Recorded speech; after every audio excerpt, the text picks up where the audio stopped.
पिछले एपिसोड में आपने देखा था कि करण और उसके सभी दोस्त घर वापस आ गए थे। उन्हें सितारा का श्राप तोड़वाने के लिए हवन करना था। उनके संदूक की चाबी भी खो गई थी। अब आगे आपको उस चाबी को वापस पाने के लिए थोड़ा कष्ट उठाना होगा। मुनि जी, क्या हमें फिर से किसी राक्षस का सामना करना होगा? हाँ, एक शैतान राक्षस है। नहीं, अब फिर से राक्षस नहीं। चिंता मत करो, ये राक्षस बहुत ही प्यारा है। क्या कहा?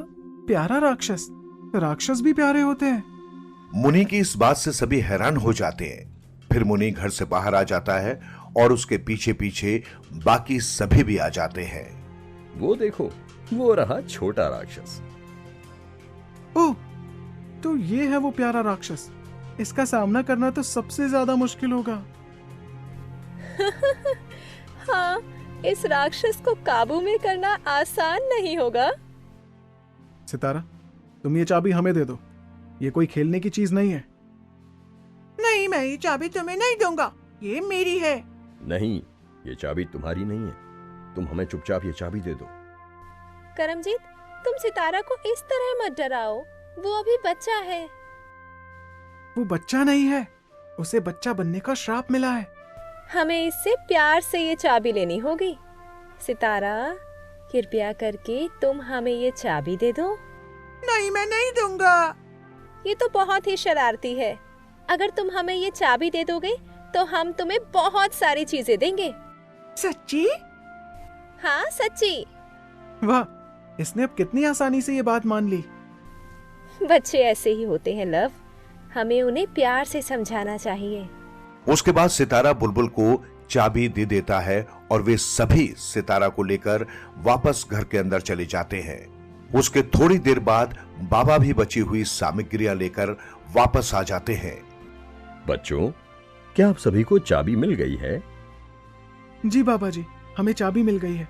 एक छोटे राक्षस ने हमारी चाबी ले ली थी। राक्षस?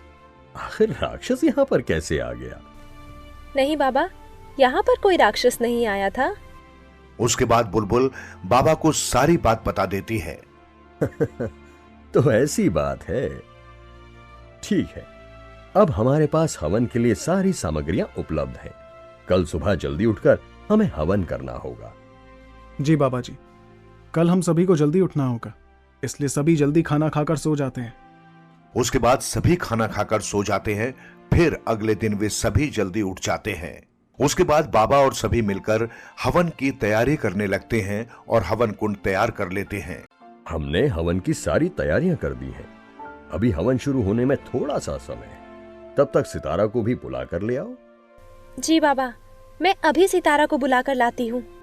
उसके बाद बुलबुल सितारा को लेने चली जाती है। रुक जाओ सितारा, इस तरह मत भागो। नहीं, पहले मुझे पकड़ कर दिखाओ। अरे सितारा पुत्र, तुझसे इस तरह मत भागो। ये ऐसे नहीं मानेगा। उसके बाद करमजीत सितारा को पकड़ लेता है। तब सितारा करमजीत से डर जाता है। अजी, अगर सितारा इस तरह की शरारत करता रहा तो उसने तो ये पूरा होने नहीं देना जी। तुसी बिल्कुल सही कहंदे हो जी। मैंने तो अब चिंता हो रही सी। हमें कोई तरकीब सोचनी होगी।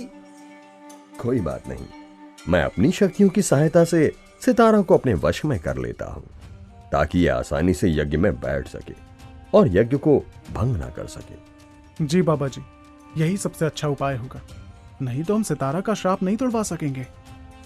उसके बाद बाबा अपनी जादुई शक्तियों की सहायता से सितारा को अपने वश में कर लेते हैं। फिर बाबा सितारा से जो भी करने को कहते हैं वो बिल्कुल वैसा ही करता है। चलो, अब हम यज्ञ आरंभ करते हैं। यज्ञ का समय होने वाला है। जी बाबा जी।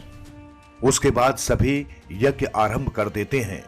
बाबा उस संदूक की सभी सामग्रियों को हवन कुंड में डाल देते हैं। फिर थोड़ी देर पूजा करने के बाद बाबा सितारा को प्रसाद देते हैं। फिर वो उस प्रसाद को खा लेता है।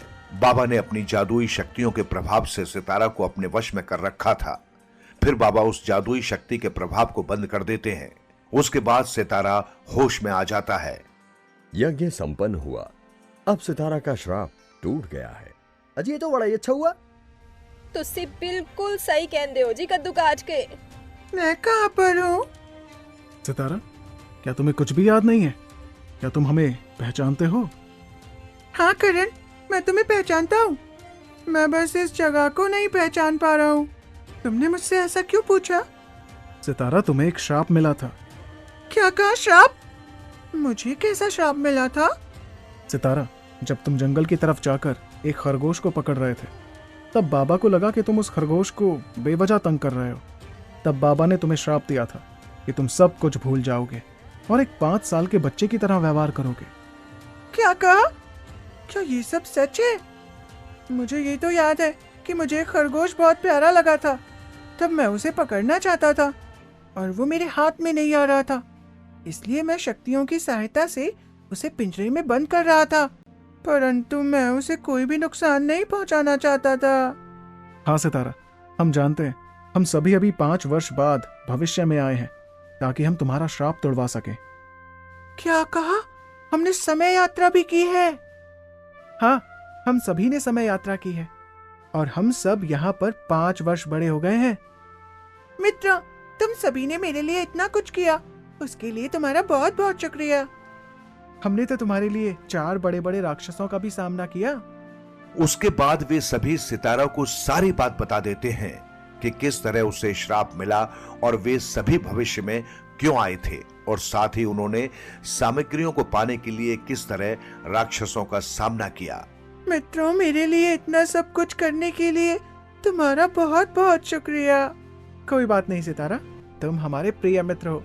हम तुम्हारे लिए इतना तो कर ही सकते हैं, परंतु तुमने हमें बहुत ज्यादा तंग किया है। मैंने तंग? हाँ, तुम बिल्कुल छोटे बच्चे की तरह व्यवहार कर रहे थे।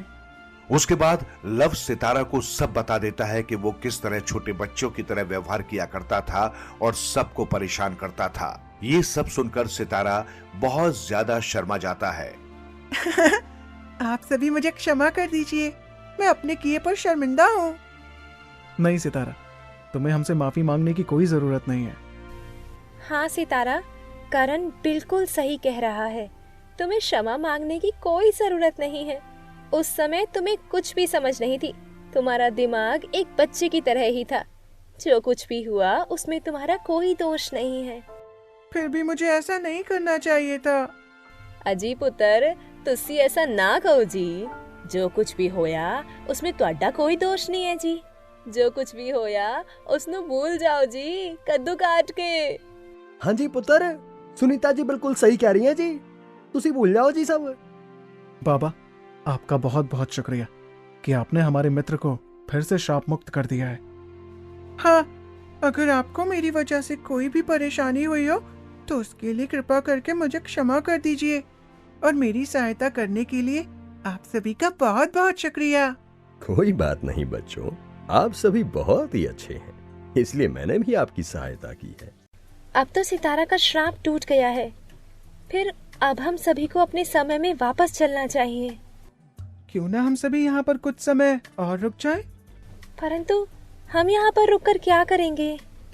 हम यहाँ पर रहकर कुछ दिन और घूम सकते हैं। हम देख सकते हैं कि हमारे आने वाले 5 वर्षों बाद हमारे जीवन में क्या क्या बदलाव होगा। बाबा, क्या हम यहाँ पर कुछ दिन और रुक सकते हैं? हाँ, जब तक आपका मन करे आप सभी यहाँ रुक सकते हैं। जब आप सभी को वापस जाना हो तो मुझे बता देना, मैं आप सभी को वापस भेज दूंगा। बाबा, क्या मैं इस दुनिया वाले लव को देख सकता हूँ कि वो 5 वर्ष बाद कैसा हो गया है और क्या कर रहा होगा? हाँ, परंतु ये सब आपके लिए बहुत ज्यादा खतरनाक हो सकता है। खतरनाक? परंतु वो कैसे बाबा? जब आप सभी अपने भविष्य वाले रूप को देख रहे होंगे तब आप सभी को एक बात का ध्यान रखना होगा कि आपको उनके सामने नहीं आना है और ना ही आप अपने जीवन में अपने हिसाब से कोई भी बदलाव कर सकते हैं। अगर आप ऐसा करेंगे तो आप हमेशा के लिए इसी समय में रह जाएंगे और आपकी असली दुनिया से हमेशा हमेशा के लिए आपका अस्तित्व मिट जाएगा। क्या कहा? इसका मतलब हम हमेशा के लिए यहीं रह जाएंगे और हमारी असली दुनिया के सभी लोग हमें भूल जाएंगे? हाँ, तुमने बिल्कुल सही कहा। परंतु हमें यहाँ पर रुकना ही क्यों है? हम कुछ ही दिन में वापस अपने समय में चले जाएंगे। परंतु करण, मैं ये देखना चाहता हूँ कि 5 साल बाद अपने जीवन में मैं क्या कर रहा हूँगा। परंतु लव बाबा ने कहा था कि ये सब खतरे से खाली नहीं है। हमें बहुत ही सावधानी रखनी होगी। हाँ करण, मैं सावधानी रखूंगा और हम कुछ भी गलत नहीं करेंगे। उसके बाद लव सभी को वहां पर रोकने के लिए मनाने लगता है। तब वे सभी भी लव की बात मान जाते हैं और कुछ दिनों के लिए भविष्य में रुकने के लिए सहमत हो जाते हैं। याद रहे, तुम सभी को बहुत सावधानी रखनी होगी। अगर तुम सभी यहाँ पर किसी मुसीबत में फंस जाते हो तो मैं भी तुम्हारी सहायता नहीं कर पाऊंगा। ध्यान रहे कि तुम्हारा भविष्य स्वरूप तुम्हें ना देख सके, तुम्हें उनसे छुपकर रहना होगा। जी बाबा, हम सभी ध्यान रखेंगे। हाँ, हम कोई भी गलती नहीं करेंगे। हाँ, अब तो मैं भी देखना चाहता हूँ कि 5 वर्ष बाद मैं क्या कर रहा हूँगा। करण और उसके सभी मित्र भविष्य में रुककर आखिर क्या करेंगे और जब वो अपने भविष्य स्वरूप को देखेंगे तो क्या वो कोई गलती किए बिना रह पाएंगे?